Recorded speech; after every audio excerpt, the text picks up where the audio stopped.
تو حضرت خالد بن ولید پکڑ کے خود اس کو پی جاتے ہیں، اور وہ منتظر ہوتا ہے کہ تھوڑی دیر کے بعد یہ گریں گے اور موت واقع ہوگی، لیکن معمولی پسینے کے بعد حضرت خالد بن ولید کھڑے ہو کے کہتے ہیں میرے رب نے موت نہ لکھی ہو تو موت نہیں آ سکتی، آؤ رب کا ڈر سینے میں پال لو، زمانہ تم سے ڈرنا سیکھ لے گا، ان کے ہو جاؤ زمانہ تمہارا ہو جائے گا، ان سے وابستگی اختیار کرو پھر زمانہ تمہاری نوکری کرے گا۔ پھر میں اقبال کے لہجے میں کہنا چاہوں گا کی محمد سے وفا تو نے تو ہم تیرے ہیں، یہ جہاں چیز ہے کیا لوح و قلم تیرے ہیں۔ پھر کائنات تمہاری باج گزار ہوگی، تمہاری دہلیز کی لونڈی ہوگی، زمانہ تمہارا نوکر ہوگا، شرط یہ ہے تم امت بن کے دکھاؤ۔ تم نے امت بننا ہے، تم نے رسول اللہ کا غلام بننا ہے، تمہارا لب و لہجہ بتائے ہم حضور کی امتی ہیں، تمہارا طرز زندگی بتائے تم حضور کی امتی ہو، تمہارا کردار بتائے تم ترازو پہ کچھ تول رہے ہو، تو لوگ دوسری طرف بھی منہ کر کے کھڑے ہو جائیں یہ غلط نہیں تول سکتا، یہ امت رسول ہے۔ تم بول رہے ہو لوگوں کو یقین ہو کہ یہ جھوٹ نہیں بول سکتا، یہ رسول اللہ کا امتی ہے۔ تمہارا طرز زندگی بتائے میں امت رسول ہوں، تمہاری وحدت، تمہارا زور ہے، تمہاری طاقت ہے، تمہاری توانائی ہے۔ تو فرمایا وَكَذَلِكَ جَعَلْنَاكُمْ أُمَّةً، ہم نے تو امت بنایا تھا تمہیں، تم ٹکڑے ٹکڑے ہوئے، تم نے اپنے آپ کو بانٹ لیا، تم ایک دوسرے کا گریبان نوچنے لگے، تم ایک دوسرے کے جبے پھاڑنے لگے، تم ایک دوسرے کے لیے نفرتوں کے بیج بونے لگے، تمہاری زبانیں انگارے اگلنے لگیں، تم چنگاریاں نکالنے لگے، تم ممبر و محراب کے تقدس کو پامال کرنے لگے، تم خواہشات کے غلام بن گئے، تم آرزوؤں کے نوکر بن گئے، تم اپنے نفس کی غلامی میں آ گئے۔ تم تو غلام تھے آمنہ کے لال کے، تم نے کب سے نفس کی غلامی اختیار کر لی، تم کب سے خواہش کے نوکر بن گئے، تم کب سے نفس کے بندے بن گئے۔ پھر تمہیں ذلیل نہ کیا جاتا تو اور تمہارا علاج کیا ہے؟ تقدیر کے قاضی کا یہ فتویٰ ہے ازل سے، ہے جرم ضعیفی کی سزا مرگ مفاجات، یہ تقدیر کا فیصلہ ہے۔ عبد القادر روحیلے نے جب ملک تیمور کو قید کر کے اس کی آنکھیں نوکے خنجر سے نکالی اور اس کی حرم کی بیٹیوں اور بہوؤں کو بہنا ناچنے پہ مجبور کیا، لیکن ایک دم نہ جانے اس کو کیا خیال آیا، اس نے سارا اسلحہ اتار کے پھینک دیا اور چارپائی پہ لیٹ کے خراٹے لینے لگا، لیکن وہ بیٹیاں برابر ناچتی رہیں۔ تو عبد القادر روحیلہ کھڑا ہوا اور اس نے کہا کہ میں ایک سپاہی ہوں اور اس حالت کے اندر اسلحہ اتار کے خراٹے لینے لگ جانا یہ ایک سپاہی کی شان کے لائق نہیں ہوتا، یہ میرا تکلف تھا، یہ میری بناوٹ تھی، مجھے خیال آ گیا کہ میں نے بہت زیادتی کی ہے اور میں یوں لیٹا، میرا خیال تھا کہ تیمور کی کوئی بیٹی میرے ہی خنجر سے میرا گلا چیر دے گی، لیکن اس کے باوجود تم برابر ناچتی رہیں۔ حمیت نام تھا جس کا گئی تیمور کے گھر سے۔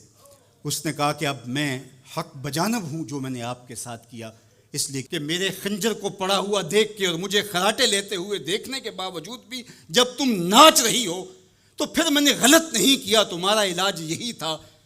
جب ہماری بیٹیاں غیروں کے نرغے میں ہوں، جب ہمارے گلے چیرے جا رہے ہوں، جب شام اجڑ رہا ہو، جب برما میں آریوں کے ساتھ انسانی اعضاء کاٹے جا رہے ہوں، جب بغداد کے اندر اس امت کی شہزادیاں بھیک مانگنے پہ مجبور ہوں، تو مجھے بتاؤ اس زمانے میں بھی ہم ایک دوسرے کے گریبان نوچیں گے؟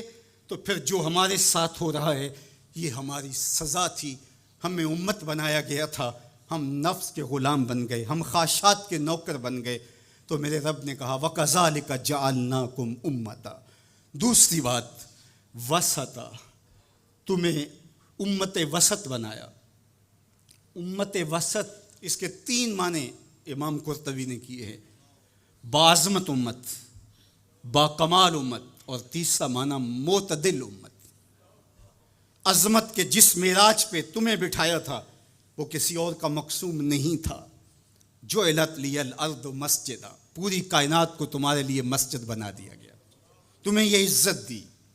حضور نے فرمایا میں آخری نبی ہوں، وَأَنْتُمْ آخر الامم، اور تم آخری امت ہو، پس خدا بر ما شریعت ختم کر، بر رسول ما رسالت ختم کر، ہمیں آخری امت بنایا گیا۔ کنتم خیر امت اخرجت للناس تَأْمُرُونَ بِالْمَعْرُوفِ وَتَنْهَوْنَ عَنِ الْمُنْکَرِ.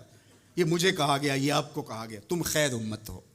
ذرا گریبان میں جھانک کر کے دیکھیں، مجھے کہا گیا میں خیر ہوں، آپ کو کہا گیا خیر ہوں. یار یہ نسبت میرے حضور کی ہے.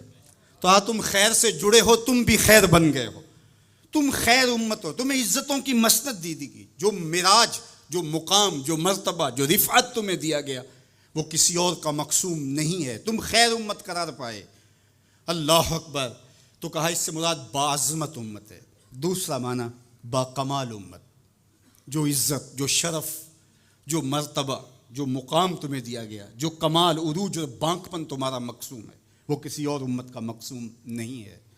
حضور نے ارشاد فرمایا، ایک بندہ صبح سے لے کر کے ظہر تک مزدوری کرتا ہے، اس کو ایک قیراط دیا جاتا ہے. ایک ظہر سے لے کر عصر تک مزدوری کرتا ہے، اس کا وقت تھوڑا ہے لیکن مزدوری اس کو بھی ایک قیراط دی جاتی ہے.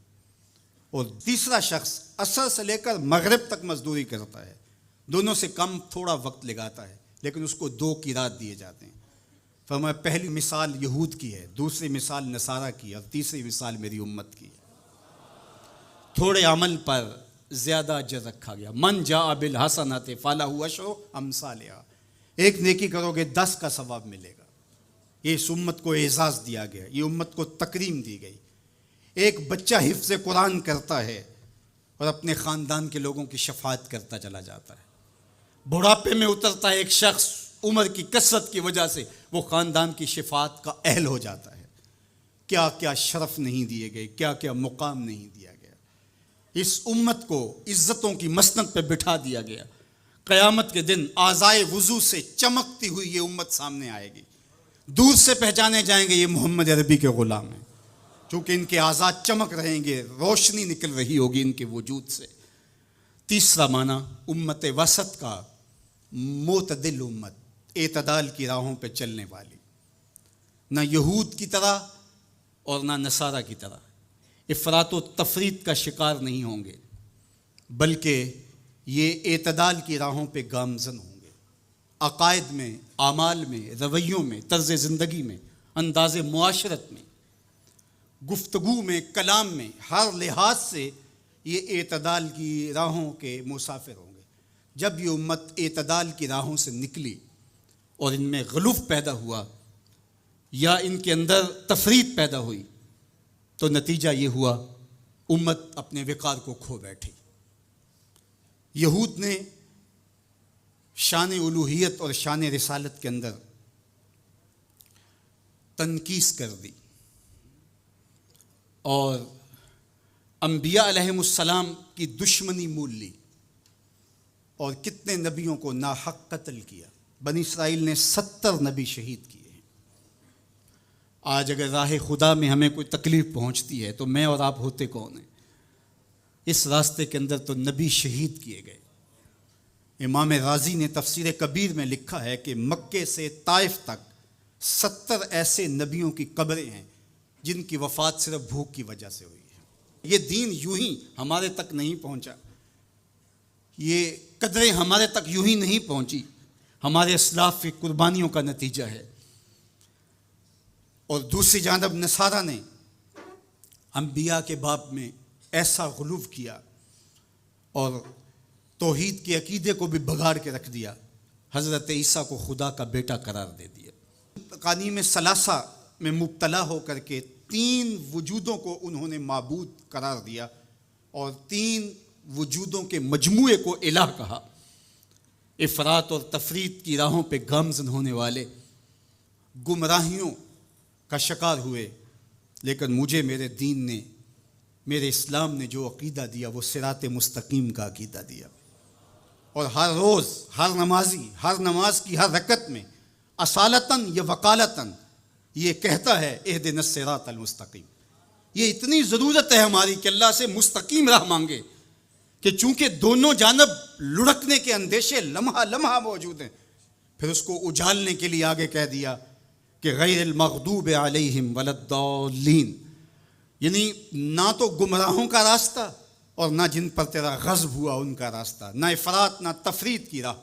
مالک مجھے مستقیم راہوں کا مسافر رکھنا، سیدھی راہ پہ گامزن رکھنا. چونکہ سیدھی راہ پہ گامزن ہونا ہی ہدایت کی علامت ہے۔ جب ترازو کے دونوں پلڑے برابر رہتے ہیں تو اس کو عدل کہتے ہیں، اسی سے اعتدال نکلا ہے۔ کوئی پلڑا جھکا نہیں تو عدل کا نظم خراب نہیں ہوا۔ تم لمحہ لمحہ عدل کی راہوں پہ گامزن رہو گے، اپنا محاسبہ کرتے رہو گے، اپنے عقائد کا محاسبہ کرتے رہو گے، تمہارے عقائد میں خرابی نہیں آنی چاہیے۔ تمہارے 3 بنیادی عقیدے ہیں، عقیدہ توحید، عقیدہ رسالت اور عقیدہ آخرت۔ ان عقیدوں میں کبھی بھی بگاڑ نہ آنے دینا۔ اللہ جل شانہ کی جو شانیں ہیں، اللہ کی جو عظمت ہے، وہ تمہارے رگ و ریشہ میں ہر وقت اس کا رعب اور اس کی خشیت موجود رہنی چاہیے۔ انبیاء علیہ السلام کی عظمتوں کے باوجود کہیں ایسا نہ ہو کہ تمہارے عقیدوں کے اندر خرابی آئے اور تم کہیں غلوف کا شکار ہو جاؤ، جس طرح کہ نصارہ نے کیا۔ اللہ کی شانیں، اللہ کی عظمتیں وراء الورا ہیں۔ اور پھر دوسری بات، کہیں ایسا نہ ہو کہ توحید کے نشے میں تم انبیاء کی